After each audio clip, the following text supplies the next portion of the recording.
Digital big TV digital exclusive breaking news చూస్తున్నాం. Iran Israel మధ్య యుద్ధ వాతావరణం ఇంతవరకు ఆగేలా కనిపించట్లేదు. సో రైట్ నౌ చూస్తున్నాం మనకి దానికి సంబంధించినటువంటి బ్రేకింగ్ న్యూస్. అణు యుద్ధం జరగబోతోందన్న వార్తలు వైరల్ అవుతున్నాయి. ఎందుకంటే ఇరు దేశాల మధ్య జరుగుతున్నటువంటి వీడియోస్ వైరల్ అవుతున్నటువంటి దృశ్యాలు చూస్తుంటే నిజమని అనుకోక తప్పదు. ఎందుకంటే ప్రస్తుతం మనం చూస్తున్నాం ఇజ్రాయిల్ విడుదల చేసినటువంటి ఒక వీడియో ప్రస్తుతం సోషల్ మీడియాలో తెగ వైరల్ అవుతుంది. సో మనం చూస్తున్నాం స్క్రీన్ మీద కనిపిస్తోంది. ఎక్కడైతే ఒక మనం డాగ్ని ఇట్లా చేసినట్టు ఒకవైపు మనం చూస్తూ ఉన్నాం. ఆ అణుబాంబుని విసురుతామనే విధంగా ఇలా నిమురుతున్నటువంటి దృశ్యాలు మనకు కనిపిస్తున్నాయి. అంటే ఇది దేనికి సంకేతం? ఇరాన్ ఇజ్రాయెల్ యుద్ధ వాతావరణం ఒకవైపు పెరుగుతూనే ఉంది. బ్యాంకింగ్ వ్యవస్థ కూడా ఇటు దిగజారిపోతున్నటువంటి సిచ్యువేషన్. బ్యాంకింగ్ని కూడా హ్యాక్ చేశారు ఇజ్రాయెల్ వాళ్ళు. మరి ఇరాన్ వెనక్కి తగ్గుతుందా? ఆర్థికానికి కూడా లోబడిపోతున్నటువంటి ఈ ఇరాన్కి సంబంధించి మరి ఇరాన్ తగ్గేలా కనిపిస్తోంది అనుకున్నటువంటి వాతావరణంలో మళ్ళీ ఇలాంటి వీడియోస్ వైరల్ అవటం అనేది నిజంగా ఒక అణుయుద్ధమైనటువంటి వాతావరణం అయితే కనిపిస్తోందని చెప్పొచ్చు. అణువాయుధాలు వాడే పరిస్థితి అయితే కనిపిస్తోంది.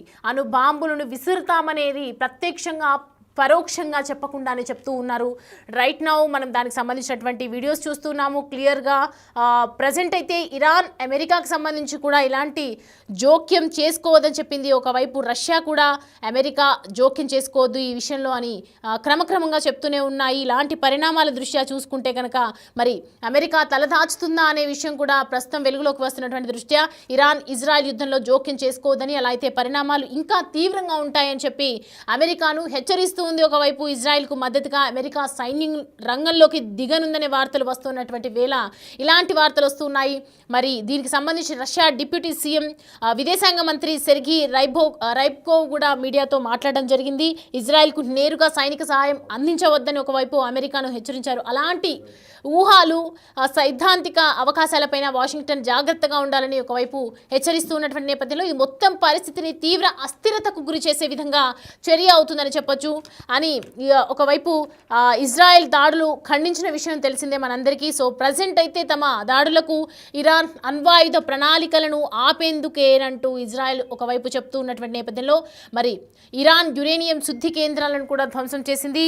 టెహ్రాన్ అణుబాంబులు తయారు చేయకుండా అన్ని ప్రయత్నాలు చేస్తోంది. ఇందులో భాగంగానే ఇటు ఇజ్రాయెల్ డిఫెన్స్ ఫోర్సెస్ కూడా హెచ్చరిస్తూ ఉంది. అయితే వెంటనే ఇలాంటి వీడియో బయటికి రావటం అనేది మనం చూస్తున్నాం. క్లియర్ కట్గా బాక్స్ నెంబర్ 3లో మనకు విజువల్స్లో బిగ్ టీవీ డిజిటల్ స్క్రీన్ మీద మనకు క్లియర్ కట్గా కనిపిస్తోంది. ఇజ్రాయెల్ నుంచి విడుదలైనటువంటి వీడియో అది. ఇజ్రాయెల్లో ఒక వీడియో రికార్డ్ చేసి అణుబాంబుని చూపిస్తున్నట్టుగా ఇలా నిమురుతూ ఉన్నటువంటి దృశ్యాలు ప్రజెంట్ అయితే సోషల్ మీడియాలో తెగ వైరల్ అవుతూ ఉన్నాయి. అంటే ఇది దేనికి సంకేతం? ఇది నిజంగా ఇంతటితో ఆగదా? ఇరాన్ ఇజ్రాయెల్ యొక్క యుద్ధం అనేది ఇంకా కంటిన్యూ అవుతుందా?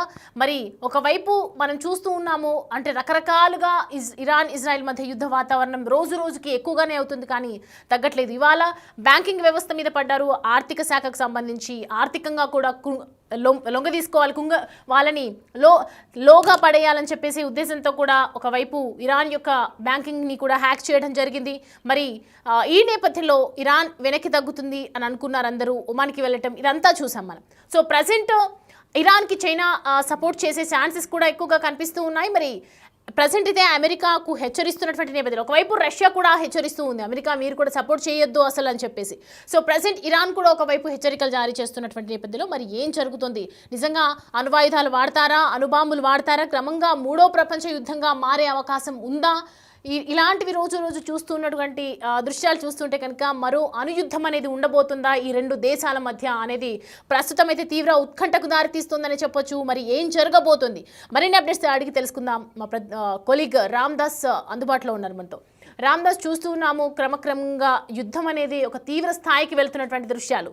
ప్రజెంట్ అయితే నెక్స్ట్ లెవెల్కి వెళ్తుందని చెప్పొచ్చా? ఈ ఇజ్రాయెల్ విడుదల చేసినటువంటి వీడియోని చూస్తుంటే అది దేనికి సంకేతం అనుకోవచ్చు?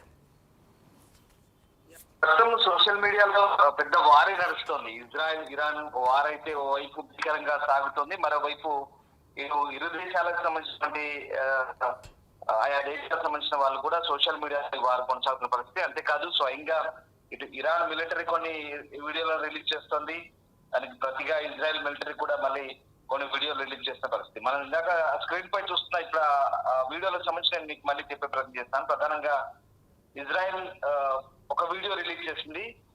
ఇరాన్ సంబంధించిన అణు కేంద్రాలపై ఇప్పటికే దాడి చేసింది. ఇప్పటికే నతాంజ్ కావచ్చు, ఇస్ఫహాన్ కావచ్చు, సెంటర్లపై దాడి చేసింది. కాకపోతే అవన్నీ కూడా పై విభాగం అన్ని కూడా దెబ్బతిన్నాయి.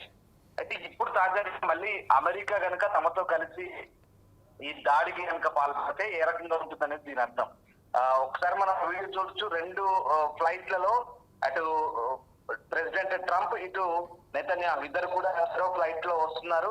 వస్తూ ఈ బంకర్ బ్లాస్టర్ బాంబ్స్ ఏవైతే ఉన్నాయో వాటిని ఇప్పుడు ఏవైతే ఈ అణుశుద్ధి కేంద్రాలను పూర్తిగా ధ్వంసం చేయడానికి ఆ బాంబులు కావాలి. వాటికి ఆ బాంబులు వేయడానికి కావాల్సినటువంటి విమానాలు ఇప్పుడు అవి అమెరికా దగ్గర ఉన్నాయి. సో అమెరికాను వెంట పెట్టుకొని, ప్రెసిడెంట్ వెంట పెట్టుకొని ఆ బాంబింగ్ తో వస్తున్నాడు. సరిగ్గా వచ్చి ఆ కేంద్రాలపై దాడి చేస్తున్నట్టుగా దాని వీడియో అర్థం. ఎందుకంటే ఇప్పటికే ఈ సెంట్రిఫ్యూజ్లు ఏవైతే ఉన్నాయో సెంట్రిఫ్యూజ్ల మీద దాడి చేస్తే కనుక ఇక కంప్లీట్ గా బ్లాస్ట్ అవుతుంది. ఆ యురేనియం కేంద్రాలన్నీ కూడా బ్లాస్ట్ అయ్యి పూర్తిగా విషవాయువులు రిలీజ్ అయ్యి కంప్లీట్ గా విధ్వంసం ఉంటుంది. సో అది ఆ వీడియో సారాంశం. అక్కడి నుంచి అలా వచ్చి ఆ బాంబింగ్ పూర్తయిన తర్వాత రైజింగ్ లయన్, అక్కడ ఒక లయన్ ఉంది, మనకు లయన్ కనబడుతున్న సింహాన్ని నిమురుతున్నారు, దాని మీద ఇజ్రాయెల్ జెండా ఉంది. సో రైజింగ్ లయన్ అనేది ప్రస్తుతం ఈ ఆపరేషన్ కు పెట్టిన పేరు. అలా రైజింగ్ లయన్ మధ్యలో ఈ 2 బయలుదేరుతాయి. మళ్ళీ దాడులు పూర్తి చేసుకొని వచ్చి దాన్ని ఆ సింహాన్ని నిమురుతున్నాడు. ఇది ఇజ్రాయెల్ సంబంధించిన సోషల్ మీడియాలో video. Right, next move on. ఇంకొక వీడియో చూద్దాం. అది ఇరాన్ రిలీజ్ చేసిన వీడియో. ఇరాన్ అణుబాంబు యొక్క మినియేచర్ అణుబాంబు, మినీ అణుబాంబు దాన్ని దువ్వుతున్నాడు. అంటే వీడు కూడా సిద్ధంగా ఉన్నాం, మేమేం తక్కువ లేము, మీకు తగ్గట్టుగా సమాధానం ఇస్తామంటూ ఆ చిన్న మినియేచర్ ఆటమిక్ ని ఇలా దువ్వుతున్నాడు. చూడండి, అది కూడా రెడీగా ఉంది, సిద్ధంగా ఉంది, మేము కూడా వేయడానికి సిద్ధంగా ఉన్నాం అన్నట్టు దీని సారాంశం. సో రైట్, అది మొత్తం మీద ఇరు దేశాలకు సంబంధించిన సోషల్ మీడియా హ్యాండిల్స్ లో మనకు కనబడుతున్న దృశ్యాలు అవి. సరే, ఇది ఎట్లా ఉన్నా మొత్తం మీద దాడులు అయితే భీకరంగా కొనసాగుతున్న పరిస్థితి. ఓవైపు ఇప్పటికే ఇరాన్ ఇజ్రాయెల్ పై విరుచుకుపడుతుంది. ఇప్పుడు ఇవాళ యుద్ధం దాదాపు వారం దాటింది, ఇవాళ 8వ రోజుకు చేరింది. ఇరాన్ కూడా చాలా భీకరంగా దాడులు చేస్తూ ఒక రకంగా దాడులకు సంబంధించి బాలిస్టిక్ క్షిపణులు, హైపర్సోనిక్ మిసైల్ వాడుతున్న నేపథ్యంలో ఈ ఐరన్ డోమ్ కూడా పూర్తిగా కొన్ని చోట్ల పనిచేయక అడ్డుకోలేకపోతున్న పరిస్థితి కనబడుతుంది. ప్రధానంగా ఇప్పుడు అంతేకాదు, ఇరాన్ నిఘా సంస్థ మొసాద్ సెంట్రల్ ఆఫీసులు లేపేశారు, స్టాక్ ఎక్స్చేంజ్ ధ్వంసం చేశారు, నిన్న సొరోక్కా హాస్పిటల్ మీద దాడి చేశారు, దక్షిణ ప్రాంతంలో సెంట్రల్ ఇజ్రాయెల్ లో, సదరన్ ఇజ్రాయెల్ దాడులు చేస్తున్నారు. దీని అంతటి కారణం క్లస్టర్ బాంబులు. ఏవైతే 111 దేశాలు నిషేధించిన క్లస్టర్ బాంబులను ఇప్పుడు ఇరాన్ వాడుతుందంటూ ఇజ్రాయెల్ ఆరోపిస్తుంది. సో ఆ రకంగా తమపై దాడి దిగుతుందంటూ ఆరోపిస్తున్న పరిస్థితి కనబడుతోంది. ఇది మొత్తం మీద ఇప్పుడున్నటువంటి పరిస్థితి. At the same time Israel Iran పై చేస్తున్న దాడుల సంబంధించి కూడా లేటెస్ట్ గా కొన్ని ఉపగ్రహ చిత్రాలు అయితే రిలీజ్ అయ్యాయి.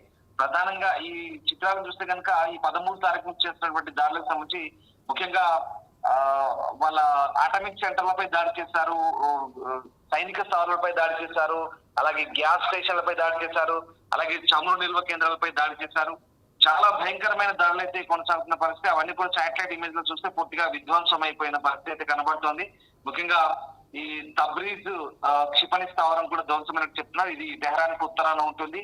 అలాగే ఇక్కడ మనకు శాటిలైట్ చిత్రం కొన్ని ఇరాన్ లోని పార్సిస్ కు ఉత్తరాన కోజిర్ మిలిటరీ బేస్, అది కూడా ధ్వంసమైన పరిస్థితి కనబడుతుంది. ఇక మీకు సరే నతాంజ్ ఎప్పటికో ఆల్రెడీ డ్యామేజ్ అయిపోయింది, ఇస్ఫహాన్ డ్యామేజ్ అయిపోయింది.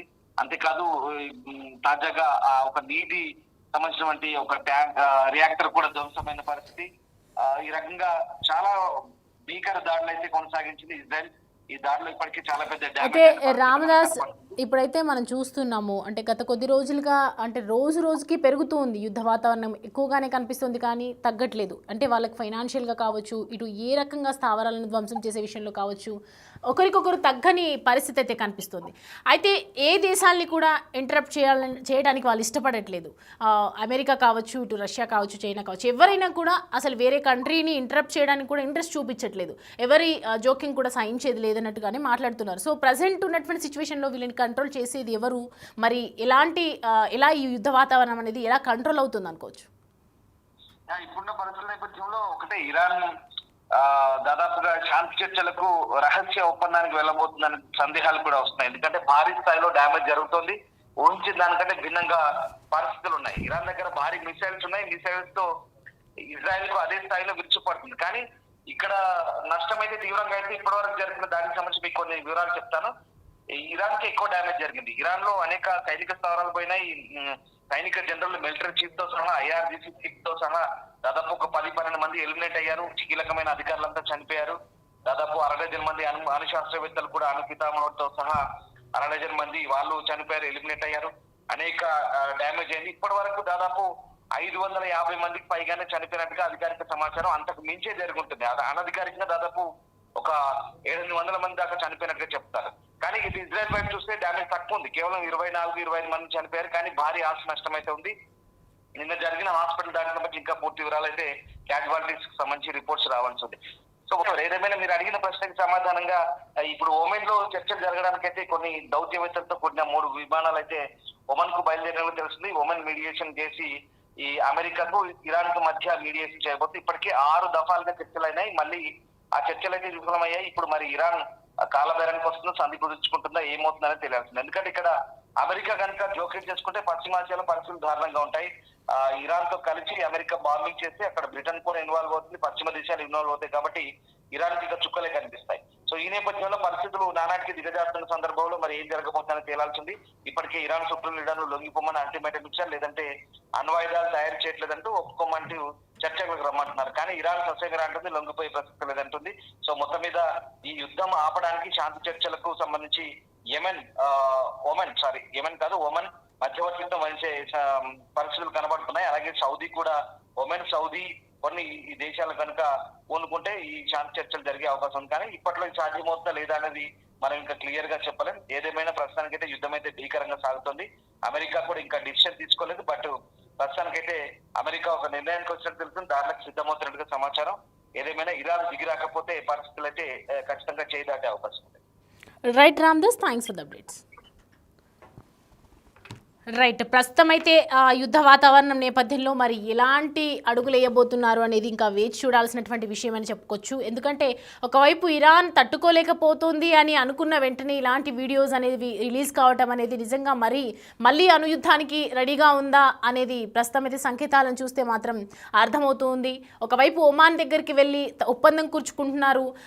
3 విమానాలు కూడా ఒమాన్ వైపు వెళ్ళాయి. ఒమాన్ చెప్తున్నటువంటి రహస్యంగా అధికారులతో దౌత్య చర్యలు జరుపుతారు అని చెప్పేసి అనుకున్నారు. ఇదంతా కూడా ఒక న్యూట్రల్కి వస్తుంది. ఈ రోజు రేపో శాంతి చర్చలు కూడా జరిగే అవకాశాలు ఉన్నాయి, కాల్పుల విరమణ కూడా జరిగే అవకాశాలు ఉన్నాయి అనుకున్నారు. కానీ ఇప్పుడు మళ్ళీ తాజాగా విడుదలైనటువంటి వీడియోలు చూస్తుంటే మాత్రం ఖచ్చితంగా మళ్ళీ యుద్ధం, 3వ ప్రపంచ యుద్ధం అయితే జరుగుతోంది అనేది మాత్రం క్లియర్ కట్గా అర్థమవుతుంది. మరి ఈ ఇరువురు దేశాల మధ్య ఏ ఒక్కరికి కూడా, ఏ దేశానికి కూడా ఛాన్స్ ఇవ్వకుండా ఇటు అమెరికా కావచ్చు, అమెరికాకు సపోర్ట్ చేస్తే అమెరికా జోక్యం చేసుకోవద్దని చెప్పి ఒకవైపు రష్యా చెప్తూ ఉంది, రష్యా హెచ్చరిస్తూ ఉంది, మీకు సంబంధం లేదు, మీరు రావద్దు అని చెప్పి ఒకవైపు ఖండిస్తున్నటువంటి నేపథ్యంలో ఇటు G7 దేశాలు కూడా ఒకవైపు ఒప్పందం కుదుర్చుకోండి అని చెప్తున్నారు. కానీ ఎవరు కూడా ఇంటరప్ట్ అవ్వడానికి ఇష్టపడట్లేదు ఇరాన్ ఇజ్రాయెల్ మధ్య యుద్ధ వాతావరణం చూసిన తర్వాత. మరి రానున్న రోజుల్లో, ముందు రోజుల్లో అసలు ఇరాన్ ఇజ్రాయెల్ మధ్య యుద్ధ వాతావరణం ఇంకా పెరుగుతుందా? ఇంకా ఆర్థికంగా వీళ్ళు లోబడిపోయినా కూడా మళ్ళీ ఇంకా వీళ్ళు ఇజ్రాయెల్ చేస్తున్నటువంటి దాడులకు ప్రతి దాడులుగా చేస్తుంటారా? అసలు ఇరాన్ ఇజ్రాయెల్ మధ్య యుద్ధం కంట్రోల్ అవుతుందా? ఇదంతా కూడా వేచి చూడాల్సిందే.